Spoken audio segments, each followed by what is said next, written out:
Welcome to McPlum, simple solutions served daily. You're starting right away. Open the image and tap Edit, then Color, then Mix.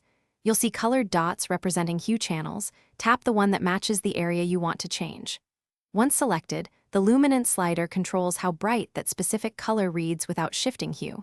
Move it up to brighten midtones in that color, or down to deepen them.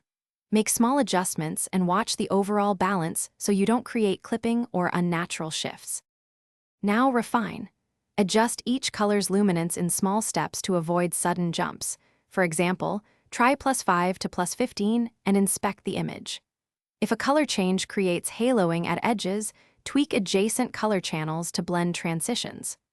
Once done, use the selective mask or brush to apply luminance changes only where mix cannot isolate the tone or where lighting varies. This targeted approach keeps skin tones natural and preserves texture in highlights and shadows while achieving controlled brightness.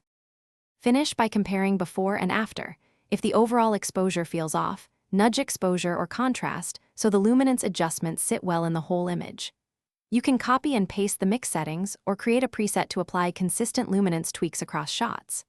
If you see banding, posterization, or odd color shifts, reduce extreme luminance values, try smaller increments, and make sure you're editing on the latest app version. If problems persist, reset the color channel and reapply more subtly. Thanks for watching. Stay juicy and subscribe.